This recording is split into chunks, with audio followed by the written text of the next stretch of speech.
There is an ancient secret that separates those who merely learn from those who truly master. Today you will discover why most people never get beyond the beginner level. You see them every day. They start a new diet.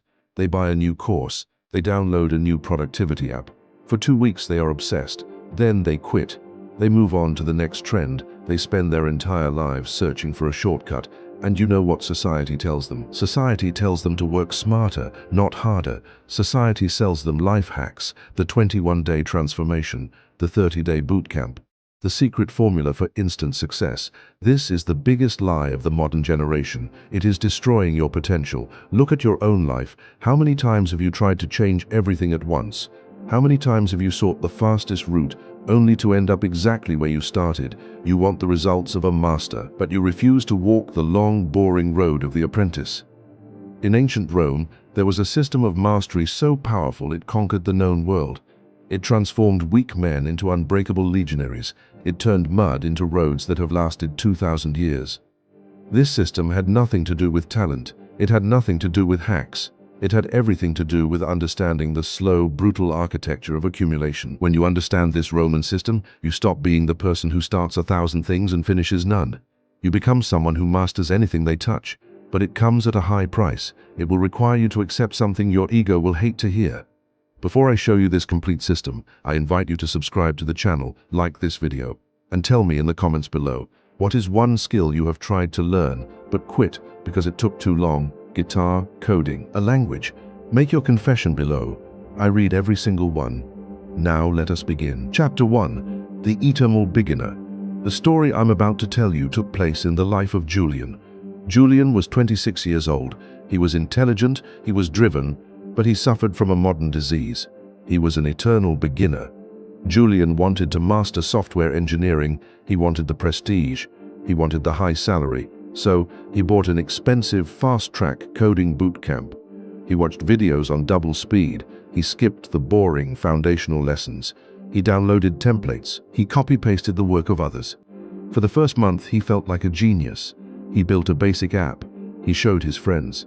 He felt the rush of quick progress. But then the foundation cracked. He was given a complex custom project at work. There were no templates. There were no shortcuts. He had to build it from scratch. Julian sat at his desk, staring at the blank screen. His mind went totally blank. He tried to hack his way through it. He searched for quick fixes online. He tried to combine pieces of code he didn't actually understand. The code broke. The program failed. His boss reprimanded him. Julian felt a crushing wave of humiliation. He had the map, but he had never walked the territory. He knew the terms, but the skill did not live inside his body. He abandoned the project. He told himself software engineering was not his true passion. The next week, he bought a guitar.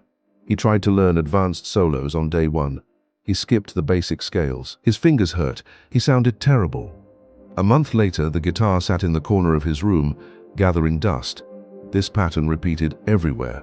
Fitness, diet, business, relationships. Julian was standing at the bottom of 100 different mountains. He had taken 3 steps up each one, but he had never reached a single peak. He was exhausted by the illusion of speed. Chapter 2. The Via Appia. One Sunday morning, feeling entirely lost, Julian returned to the stonemason's yard. He found Lucian, the old master, working on a new project. Lucian was not carving a statue. He was paving a section of a road. It was dirty, grueling, unglamorous work. Julian watched him for a long time. Finally, he spoke. "Lucian, I'm failing," Julian said. "I try to learn, I try to advance, I find the fastest methods, but nothing sticks. The moment things get complex, my skills fall apart. I have no mastery." Lucian did not look up. He drove a heavy wooden stake into the mud. "You are failing because you are a thief," Lucian said calmly. Julian was taken aback. "A thief, I work hard." "No," Lucian replied. "You try to steal the results of mastery without paying the price of time. You want to speak like a poet, but you refuse to learn the alphabet. You want to fight like a gladiator, but you refuse to swing the wooden sword." Lucian stood up. He pointed down at the deep trench he had dug for the road. It was 3 feet deep. "Look at this," Lucian commanded. "You want to build a road." The modern man throws flat stones on top of the mud. It looks like a road. It is fast. It is a brilliant hack. And when the first winter storm arrives, the mud shifts. The stones sink. The road is destroyed. Lucian knelt in the deep dirt. "The Romans built the Via Appia," Lucian said. "The Queen of Roads. It has survived for centuries. Do you know why? Because they did not start at the surface. They dug deep into the earth. They laid a layer of sand, then a layer of crushed rock, then a layer of gravel set in clay. Then and only then did they lay the heavy top stones." Lucian picked up a handful of dirt. 3/4 of the work was completely invisible. It was boring. It was slow. Nobody praised them for the sand, but the invisible work is what holds the empire together. Julian looked at his own soft hands. He realized he had never built a foundation in his life. He had only ever laid stones on top of mud. Chapter 3. The Death of the Ego. "Teach me," Julian pleaded. "Teach me how to build the foundation." Lucian walked to a wooden workbench. He picked up a plain, unsharpened iron chisel and a piece of scrap wood. "The Japanese call it shuhari," Lucian said. "The Romans called it disciplina. It is the 3 stages of mastery, and the first stage will completely destroy your ego." Lucian handed the dull chisel to Julian. "For the next month," Lucian ordered, "you will not design anything. You will not innovate. You will copy my movements exactly. You will stand exactly as I stand. You will grip the hammer exactly as I grip it. You will not ask questions. You will not look for a faster way." Julian frowned. "But I need to understand the strategy. I need to know why." "No," Lucian interrupted sharply. "That is the trap of the intellectual. You think understanding the theory is the same as possessing the skill. It is not." Lucian demonstrated a basic horizontal hammer strike against the stone. "Do this," Lucian said, "exactly like this. 10,000 times." The first week was absolute torture for Julian. His modern brain screamed for novelty. His ego raged against the boredom. "This is a waste of time," his mind whispered. "You are too smart for this. You could be learning advanced techniques. This old man is just holding you back." But Julian remembered the broken app. He remembered the dusty guitar. He realized his smart brain had produced nothing but failure. So he killed his ego. He silenced the complaints. He simply swung the hammer. He swung it 1,000 times a day. He did not speed up. He did not slow down. He just repeated the exact same motion. It was agonizingly slow. It was humiliating. But by the 3rd week, something invisible shifted. Julian stopped having to think about his grip. He stopped having to look at his feet. The hammer began to feel lighter. His strikes became perfectly accurate. He was no longer doing the action. The action was doing itself. He was building the invisible layer of sand. Chapter 4. The Neuroscience of the Shortcut. Let us step out of the courtyard for a moment. We need to look at what was physically happening inside Julian's brain. Modern neuroscience has completely debunked the myth of the life hack. The researchers at University College London studied how the brain acquires new skills. They discovered the exact biological reason why shortcuts always fail. When you try to learn a complex skill quickly, you are relying entirely on your prefrontal cortex. This is your conscious thinking brain. It is very smart, but it is incredibly slow, and it burns massive amounts of energy. If you use a hack to skip the basics, the skill stays trapped in your prefrontal cortex.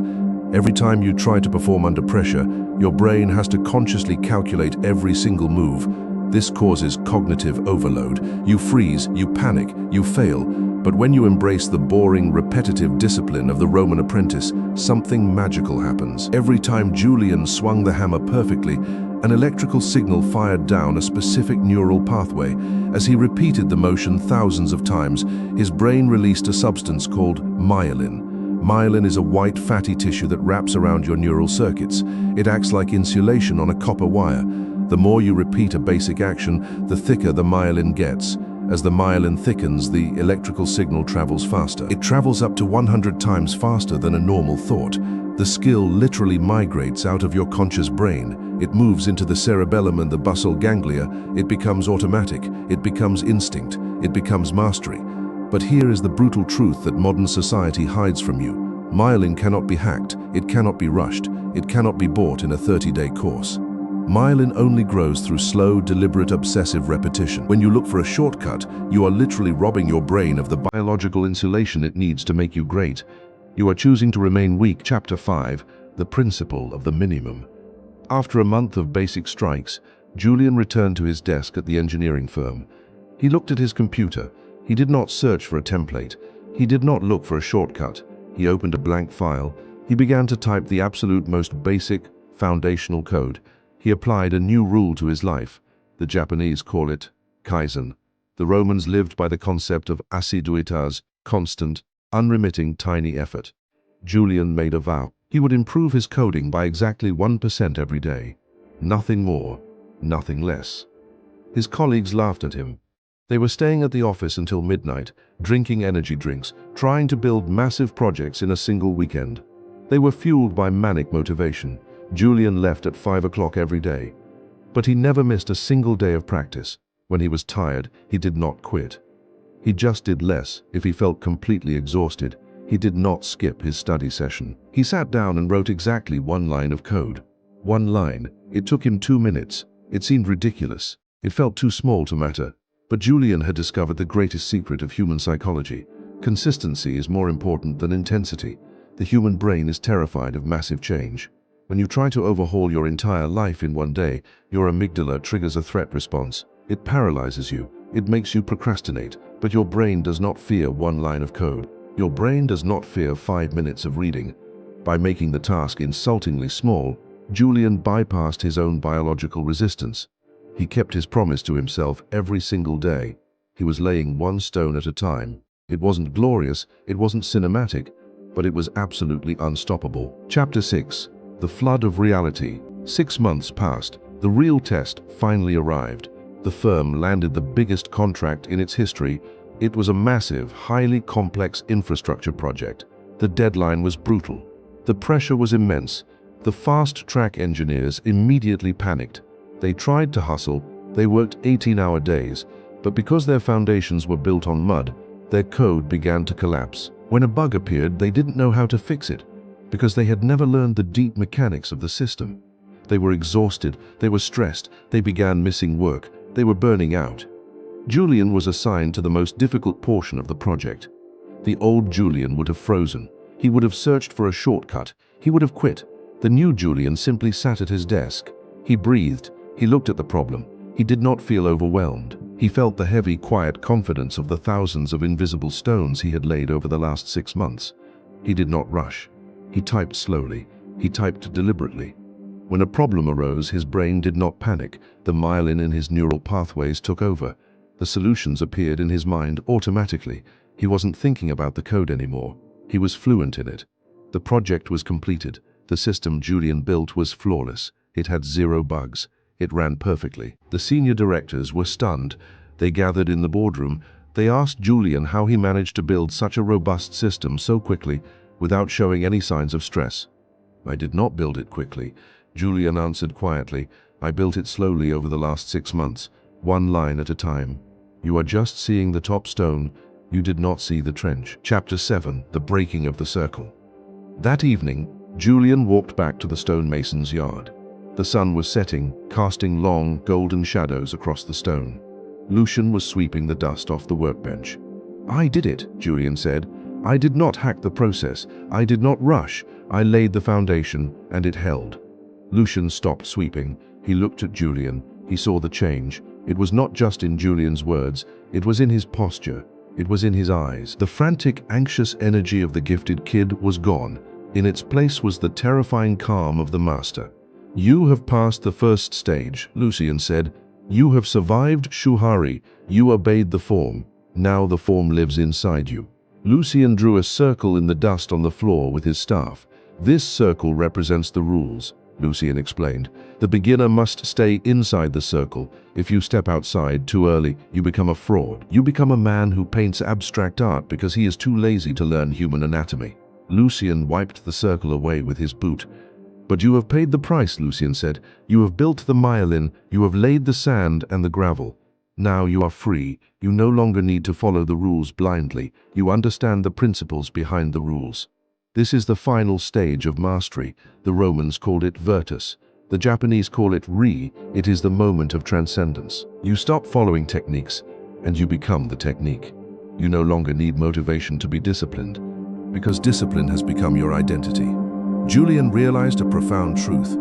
The goal was never the software program. The goal was never the guitar. The goal was who he had to become in order to master them. The mastery of the craft is simply a byproduct. The true reward is the mastery of the self.